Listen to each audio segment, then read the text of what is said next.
my name is Jordan Beam. I'm a third-year medical student at the UAB Hersink School of Medicine, and I serve on the Pitt Research Committee for the Southern Medical Association. And today I'm joined by these two lovely people who are helping me kick off the Expectations podcast series. The idea behind the Expectations podcast series is to have a physician, a resident, and a medical student to discuss various topics. Today we'll be discussing the wards, but future episodes will include life in the OR, as well as getting involved in research opportunities. We hope that these conversations will help strengthen relationships between members of the healthcare team, as well as provide insights to our listeners, regardless of their level of medical training. All right, without further ado, let's get started with the intros. So first up, we have Dr. Strickland. Dr. Strickland is board certified in internal medicine as well as lifestyle medicine, and he practices at Baptist South in Montgomery, Alabama. He is an assistant professor at the UAB Hersink School of Medicine.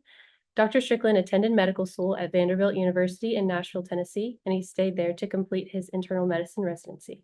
Dr. Strickland advocates for a healthy lifestyle, hosting events around the city to share his plant-based recipes and healthy eating recommendations. Thank you for joining us. Oh, glad to be here. Yay.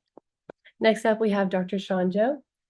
He is a PGY3 resident in the UAB Internal Medicine Department at Baptist South in Montgomery, Alabama.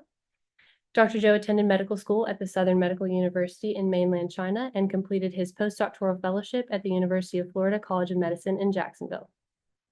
Dr. Joe is currently serving as the chief resident of the UAB Montgomery Internal Medicine Department, and he is interested in becoming a cardiologist. Thank you both for being here. Thank you for inviting. Yes, of course. Yeah. So we will get things started. I'll start off with you, Dr. Strickland. Will you tell us about, as your first maybe weeks or rotations on the wards as a medical student and then as a resident as well? To me, that was all a blur. I mean, anxiety, panic, trying to find your way. I've always, I think in my training, I found those things to be a bit of a challenge. I mean, things went fine, but I feel like those issues are a challenge. So, when I'm working with the residents, I do a lot of talking about coping strategies and taking care of yourself, relaxation strategies, a lot of things I've learned through training in lifestyle medicine, and hopefully those things are helpful. Definitely. Yeah, definitely. Cool. Yeah. Well, it's nice to know that everybody starts as a medical student. Everybody's overwhelmed and everybody's anxious about things. So since knowing that you've been there helps as well. Oh, well, great. Good. What about you, Dr. Joe? I mean, me, it was not that blurry, but it's a little bit blurry because it's several years ago. And I still remember that my first rotation as a medical student was OBGYN. And I love it. And I thought I'm going to be an OB guy. Right. Then next one is neurology. And I feel, oh, I'm going to be a neurology. And then surgery, I feel I'm going to be a surgeon. And finally, I feel like I love everything. So it ended up with internal medicine as we manage everything a little bit. There you go. And for my first day as an intern, it's just panic. So, Sure. And I learned from my upper level how to put an order of Tylenol properly. Start from there and try not to harm any patients. Then I gradually grown up to today. And I just feel like the panic sometimes will help you to grow up, but don't panic a lot. So you always have someone to back you up, to help you, and to support you.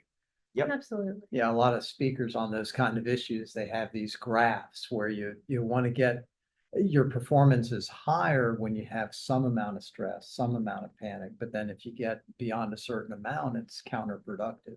Exactly. And trying to stay in that sweet spot, I think, is a really important challenge in your training. Yep. Definitely. So the panic is less now or inconclusive? It's less now. It became a stressful sometimes, when dealing with sick patient, and it can be very stressful. But I mean, there's always backup. There's always help you can get, and you will be there. We will all be there. Perfect. Thank you. Well, I guess, Dr. Strickland, if we can go back to you, would Sure. you discuss kind of what your expectations are on the resident level, maybe starting as an intern and then going to second year, third year, and as they progress in their training, what you expect of each person? Well, look, I think getting from third year medical school up to finishing your internship year. It's all this very long and important process of taking somebody that's really book smart and does well on exams and getting them to really change to where they're working with people, interacting with people, working for people's health. You don't really get exams where you get graded. You're kind of gradually breaking away from that. And the measures of your performance are very different. A lot of times the measures of your performance are, really the most important thing is what you think about how you perform and measuring up to your own standards. And that's a real challenging transition. Right. I gave this one talk about this where there's this section in the Bible where Jesus gets on, he's next to the Sea of Galilee. It's all crowds. They're so crowded they can't even manage to get food. And they get on their boats, go on the Sea of Galilee, and Jesus is sleeping in the back of the boat, and a storm comes up. Okay. And all the people in the boat, all the disciples in the boat are freaking out. What do we do? What do we do? And all this. And they feel like the boat's about ready to sink. The boat's taking on water. So they wake up Jesus. Jesus goes up to the front and calms the seas. Right. The challenge in getting from being a third year medical student to finishing your internship year is to go from being that person that's panicked in the boat to the person that can get up front and calm the seas and win the confidence of your team around you. And it's a one heck of a transition.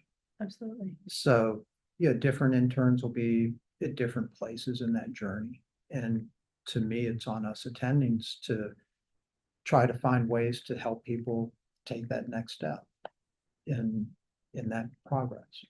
Okay, definitely. So Fair? Yeah, fair, definitely. So when people start at the intern level, you're expecting a certain level of growth, and you have worked with interns before, so you know kind of what they are able to do and also what you can teach them. Because like you said before, they're coming in with a certain level of knowledge, but now they have to kind of put it into practice. So that first month, like in July, when you've got a new intern, is it basically the resident taking care of all the patients and the intern is just trying to figure out where the bathroom is? Almost Pretty like much. that, pretty much. Yeah. And or the interns trying to learn how to open up Cerner, how to Right. deal with the computer, deal with different boxes or arrows that the system pop up for you, and troubleshooting on everything, the technical part. But later on, after like a month or 2 months, you really start to learn, oh, I have time to start to learn some medicine. Yeah. Fair. Yeah. So, I mean, you're saying, oh, what do you expect from these people? I mean, what you expect is progress. Right. And what you try to do is try to identify anything that is impeding that progress. Yeah, maybe it means calming somebody down. Yeah, maybe it means helping them figure out what things they need to keep together to keep their wits about them. Sure. I think a big challenge as an intern, which I think I failed that challenge, is that you've got to be getting up, what, 4:30 or 5? What time did you get up as an intern? What time was your alarm? As an intern, I will have like Alarm 10 different alarms at 5, 5, 5, 5:10, 5:15, and eventually I need to get up at a certain time. Yeah. So you could get up at home at 5 a.m. and get in and get your work done. Yes. Okay. He was So- a star. I mean, Well, but look, We know this. but that was a big challenge that I don't think I did very well at that stage, was your bedtime's got to be 9 o'clock. Because you're getting up. early. And if you're getting to bed at 9:30, you're late, and you're going to Right. gradually build up a sleep deficit that's going to undermine your performance.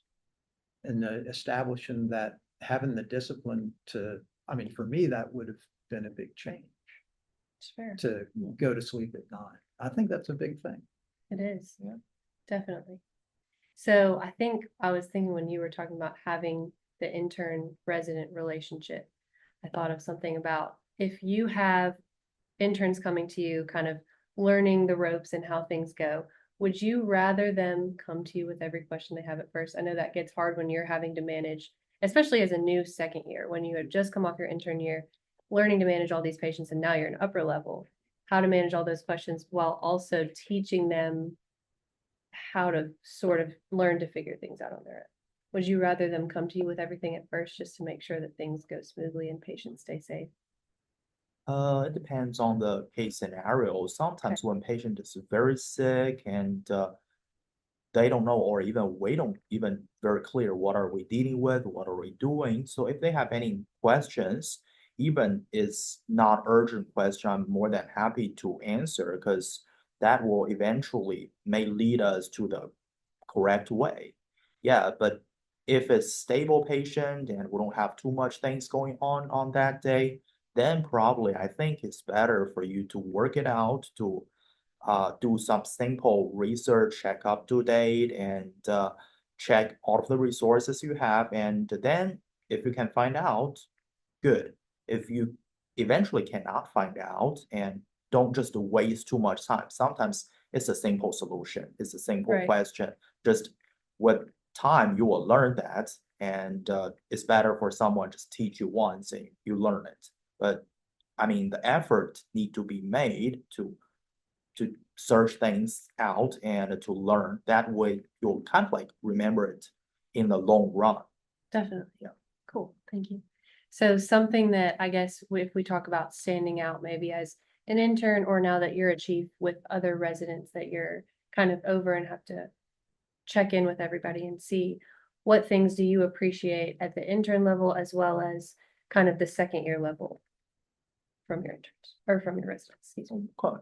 So for intern, I mean, intern is literally the frontline physician, and hospital without intern, it basically cannot run. Mhm. So half of the residence teaching actually is for interns. The other half you will gradually get it by yourself, but the major part is for interns. So I feel like intern is hardworking and always gather correct information and gather all of the information needed. So in the very beginning, intern is a information gathering person, Okay. and it literally you will spoon feed the attending with information you have, and what kind of if you get some wrong information, your attending probably later on will have diarrhea or something because basically it's wrong information, Right. right? So that And I think part of what you're driving at, a real important thing is learning to have honesty and integrity and trust in the people around you. Yeah. Because I think one real difficult thing as an intern is when you're asked a question and you really don't know. You didn't examine that body part, or Mhm. you didn't take that history. You don't have that data. And it's the path of least resistance. It can Fair. feel like the path of least resistance is to just say something. I mean, make it up. And that is really dangerous. Right. And trying to, I think it's important to learn that integrity, to be able to say you don't know. Fair. And I think it's important for us to nurture an environment where that's reasonably safe to do. Mhm. Fair. definitely, I feel it's a skill to learn how to say the word exactly, sorry, I don't know, or even skip the sorry, I don't know, or Right. I did You not don't have do to it. yeah. You don't have to apologize because you don't even be taught before to Yeah. know about this. So later on, you will know, okay, I need to do this part. So that's your growth. Of course. So you're more impressed by that they're able to say that they're unsure and that they're going to look into it than I guess we should clear this up right now. Can you tell if people say, I examined that when they really didn't, or is it hard to tell? This is more of kind of a joke, but you know how sometimes as a medical student too, they're like, did you check all 12 cranial nerves? Did you really? And they say yes, and is it easy to tell if somebody's making that up? Well, checking all 12 cranial nerves, that's probably pretty easy. But it's something like that, like a Yeah, different part of the physical exam. No, You gotta no, tell. that's the thing is you can't tell. And Okay. you rely, especially with interns, you're relying on their information. Mhm. And that's why it's so important. Fair. And you know, I need you to be comfortable saying that you don't know. Take a Mhm. shot at knowing as much as you possibly can. But I think it needs to be safe to say, I don't know. Absolutely. And if Yeah. you don't feel safe saying, I don't know, say it anyways when it's the truth. And feel unsafe. Yeah. Because Yeah. misinformation is much more dangerous than a lack of information. You're right. Yeah. That's true. And I feel like I can tell part of that because sometimes there is common sense, and you Right. give some information that against common sense, then I need to investigate a little bit further. Then sometimes I realize, oh, but it's not only intentionally lying, it's sometimes people unintentionally make something up, Mhm. like confabulation. I Right. feel that's the right word. It's like is. It you is. you feel like you did something and your brain will use that mechanism to tell you you actually did it, but you're going to be, to able to identify that and try to avoid it in the future. Yeah, but, Fair, but that confabulating, the challenge with it is that it's the path of least resistance. Yeah. Until you really, really train yourself that, no, this is okay to say I don't know, Mhm. or that as a physician, my integrity is so valuable that that's the best thing to do. Until you really get that ingrained in yourself, just making something up so that so it's not just silence when somebody asks you a question you don't know the answer to. That's the path of least resistance, is to just make something up Mhm. until you really, really get that ingrained in yourself. Definitely. And I think that's a hard process. It is. It is. So it sounds like it's one of the most important Yeah. for making a resident in a future position. Yeah, it's a step towards the integrity that is required to Mhm. be a functional and respected physician. Fair. So in addition to integrity, what else do you like to see in your residents? Or that's a lot. That's so broad. But say on the wards in inpatient, as far as I guess presentation and kind of what you touched on, Dr. Joe, about kind of as an intern gathering the most information and kind of funneling that down. Or Yeah, do you, yeah. Okay, so I mean, what I was going to start, what I think you're starting to head to is at the beginning of your question was, what I really want to see in a resident is he himself keeping himself or herself in that level of stress that makes for optimal performance. Okay. Not too stressed out to not perform well, not No, not too mellow to not perform well. Okay. Trying to keep in that nice middle ground with regard to stress. Sure. But the challenge you take as a resident is you are the leader of the team. Mhm. And you've got the challenge of providing the environment and the situation to where all the members of the team can perform in that way as well. Okay. A resident that is performing excellent, but has an intern that's in a puddle of tears because of what the resident says to the intern. Right. Yeah, that's not a high performing resident. Interesting. You're becoming a leader, and that's That's part of huge. where that story of Jesus on the boat and all that. I mean, you've got to be bringing up your teammates. So true. Definitely. I think, what is the saying about how you can go like further together or something like that you can go a far distance together, but you can go maybe somewhere faster by yourself, but you can go a lot further when you're working together. The thing that's awesome about this profession is when you stop and realize how many people are working to amplify what you are doing. True. What you are doing is so important.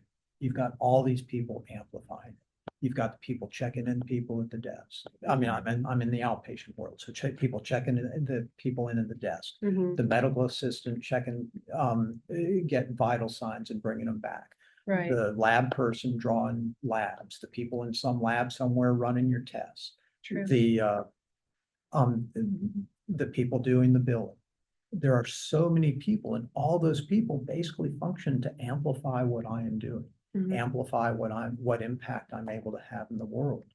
And when you realize all that, I mean, it's just awesome.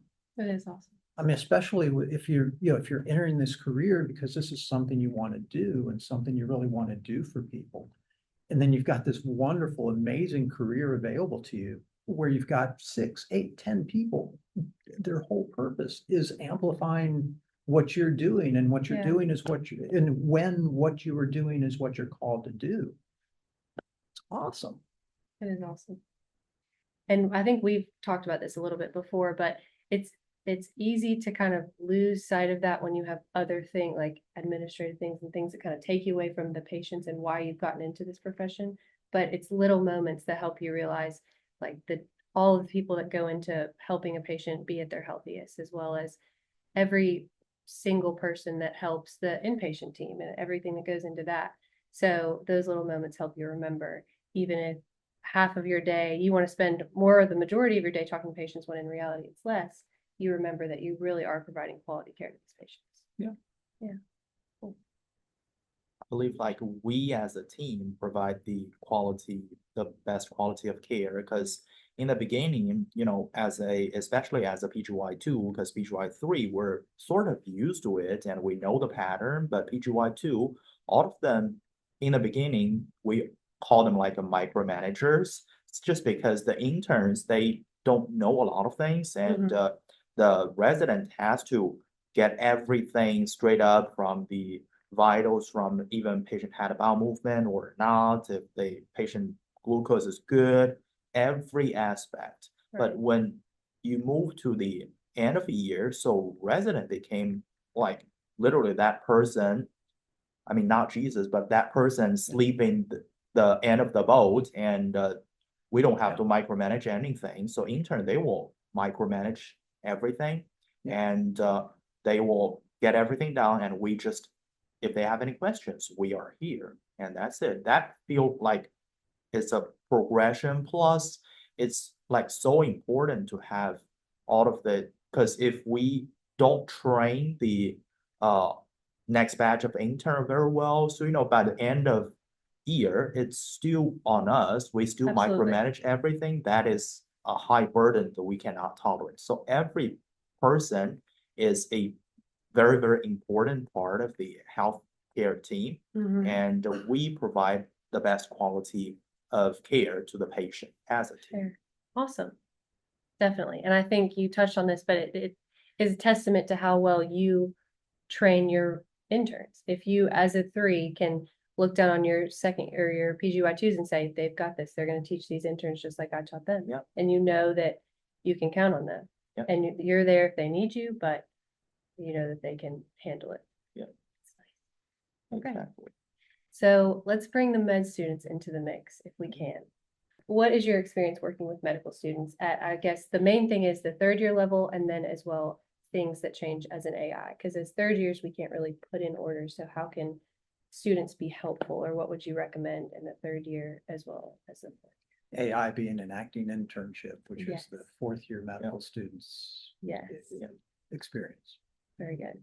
I mean, my experience of working with especially the beginning of 3rd year is I literally try to entertain them, not give them jokes every day. It's just trying to let them know what exactly the word is, the Fair. medical word is, and I would like to show them every aspect of, for example, how the intern works. And usually the M3, they supposed to work with interns more, and M4, so AIs work with residents more. Yeah, but I would like to give them if they have chance, if they have nothing to do by that day. So usually I will get them to follow me and see what I'm doing and what I am thinking and why I'm doing this, and get them a good brief idea. Then it's back to daily training or daily practice, and they will know kind of like a whole picture of what is going on. So why the intern is doing this, why I'm letting the intern do this, but not the other thing. Yeah. Fair. No, If that's really awesome. That's so nicely Yeah. well thought and nicely is. put. I mean, you're really treating that acting internship fourth year medical student as an intern, is Yeah. a July intern. Yeah. And, yeah, the beauty of the acting internship is you've also got real interns there that you can see what they're up to. Yeah. Now that's really nice. It is really nice. That acting internship's real powerful to me. Yeah. It is. And I'd like to say I was with him for my first rotation of my third year, and he entertained me plenty, but he also taught me a lot. So you had a good mix of things. Thank you. Yeah. I'm just trying to do some quote unquote useless teachings. It wasn't useless. Yeah. It was very Yeah. useful. And I didn't know the difference, so you Yeah. could have told me Yeah. anything and I would. It's not medical knowledge. Sometimes, medicine is a medical knowledge, but a major part is actually common sense. It's common sense until you realize it's common sense. That's so If you fair. don't realize it, it's not common sense. Right. Yeah. Yeah, Fair. common sense, not so common. Not, yeah, exactly. That's so fair. Okay, so as an attending, working with medical students, Yes. would you talk about your experience with that? No, in my opinion, or at least on my teams, they're a very, very valuable part of the team. They're closer to some of the basic sciences, so they can often bring some perspective from that. Those True. are things that are 30, 35 years in the past for me, and being able to lean on their more recent exposure to the science really, really helps. Yeah. Y'all are a little bit better in tune with research and getting research done quickly, PubMed searches and stuff like that. And look, I found the medical students to be very valuable in bringing back little nuggets of information, and it really helps our teams. And the idea that y'all are in the midst of rotating through this specialty, that specialty, that specialty. We sometimes have somebody with a particular problem and from a particular specialty that we haven't seen so much, and you may Fair. have seen it just a couple months ago on your surgery rotation or your gynecology rotation. And I've had many instances where the third year medical student, because that information from that exposure to those other specialties is so fresh, that they really brought meaningful input to our team and really helped us out. Awesome. And even more so helped out the patient. Awesome. Well, that's good to know. So everybody plays a role in the team. Yeah. That's nice. Cool. I think I mentioned earlier about the orders just because I'm in the middle of third year, but I wanted to ask you how you would recommend, Dr. Joe, the medical students get involved. Maybe, I guess, starting third year, if you had a recommendation or advice to a medical student kind of first starting out, how to be the most helpful that they can. I think the most important thing is the attitude. It's you get into some people will get into M3, M4 with they already know what they want to do. Even they know that before their medical school, long before that, they know what they are gonna do. They are gonna do OB-GYN, and that's cool. That's really good because you will pay a lot of attention on that. But on the other hand, I prefer the M3 just pretend that you are gonna do internal medicine in the future. Yeah. I mean, when you got into surgery, then you can pretend you're gonna do surgery. And that will give you the attitude you need to learn as much as you can. Because later on, especially internal medicine and surgery is the bread and butter for the third year experiences. Later on, no matter where you are, you will meet problems, you will meet situations that you met before in your M3, M4 rotations. And at that time, you probably will not remember how to solve the problem, but you remember the pathways to get things out to solve it. And the pathway memory is actually the most important. Definitely. Yeah. Thank you. And like your description earlier about how you experienced medical school and residency, and how in medical school, you're like, oh, well, I'm going to be a surgeon, and oh, I'm going to be an OBGYN, and oh, I'm going to be, and yeah, just, but I think that's the best way to do it. And I love that that's the way that you describe the ideal medical student, because I think you described yourself. Oh. But no, but I think you're trying to do everything you can, and part of that's maybe understanding the mindset, maybe even figuring out how to fit in the mindset of that specialty. Yeah. Like, the banter that surgeons have with their staff and the staff have amongst each other, it can be very different, maybe a bit brash or something like that, but it's all part Surely of not. it's all part of a, but yeah, there is something with that in the surgery Yeah. mindset. And, the more you can just let yourself be absorbed by that during your time there, the more you'll be able to communicate with people with that mindset in the future. Because there's definitely situations where you have to communicate with those Yeah. people differently than you would communicate with anybody else. Yeah. It's true.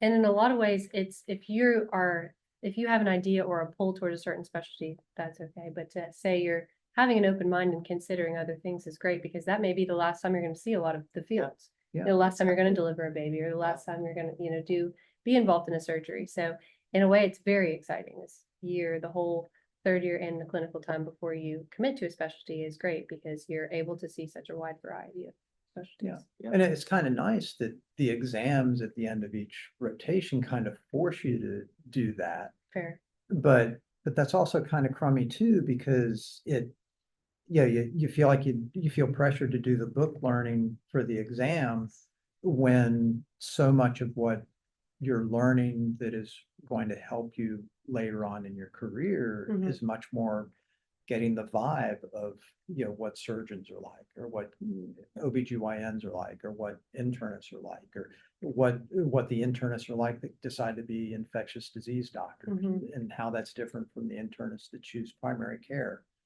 And you just kind of getting a feel for all that. It's kind of a shame that the exams might distract from that. That's true. The exams are crummy in general, but that's another podcast for another That's time. another one, yeah. And They really luckily, at least back in China, my medical school, we don't have although some departments, they will give us an examination at the end just to refresh our knowledge, but Okay, we don't need a shelf exam, which is very cool. that is very Yeah, cool. that is Yeah. very cool. And then you got here and you had to Yep. take some more tests. Oh yeah. Endless USMLEs board and recertification. Like, all wrong. At least your patients know you care about them times two, Oh yeah. which is good. Enough to get double certified. So Yeah. that's fair. Good. Okay, well, we haven't expanded as much on the resident and physician relationship. You touched on what you appreciate from residents, but from the resident side, how, especially at the level you are now, consulting your physician on the inpatient, also outpatient side, because you see the patients, and if you'll talk a little bit about kind of your resident clinic as well as the inpatient side working with your attending. Okay. All my questions are paragraphs, but Yeah. okay. Yeah. So basically I feel the relationship get closer and closer when I became older and older, I guess. And just because, on the first day, there is natural barrier nobody can overcome. That is, the terrifying moment, and you're attending, nothing you're attending know every single thing in the world. And you're just Just about. terrified. And plus you have upper level trying to stop you from saying too much. And actually you will later on know that they're protecting you. protecting They're you, yeah. protecting you, yeah. But when the time goes by, and I feel like I can talk with my attending without any fear, at least not any fear from my appearance. And You can hide it better. I can joke with my attending even sometimes.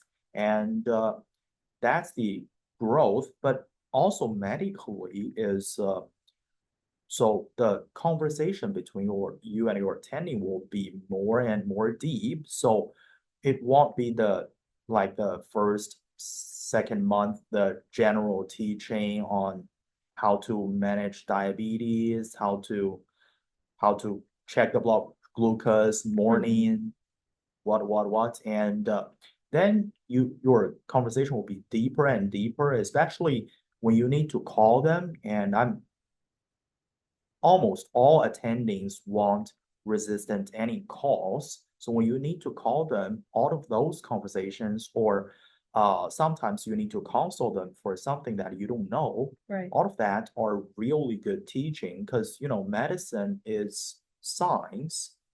We have data for everything, but there's a lot of gray zones, and those area are literally art. And those are just what advanced learning came from. I mean, the more you talk with your attendings, even different specialists, even surgical specialists, they will have some knowledge that you don't know, or sometimes it does not reflect in their consult note, but you talk, and you will know what are they thinking, and most importantly is why are they thinking so, Right. and that will help you to get more and more knowledge, and the more you talk, the more comfortable you talk, and the more you get. All right, well, that is all the questions that I have. Thank you so much to Dr. Strickland and Dr. Joe for joining me today. I think we all had a wonderful conversation. It was a pleasure talking with you both. So thank Awesome. you. Thank you for the opportunity. And if you guys think of any other questions, you can DM us on Instagram or drop it in the YouTube comments below. Thank you so much. Thank you. Bye. If you found this content valuable to you, please consider joining SMA by visiting sma.org/membership or making a tax-deductible donation. Visit sma.org/give to support our mission. Thank you.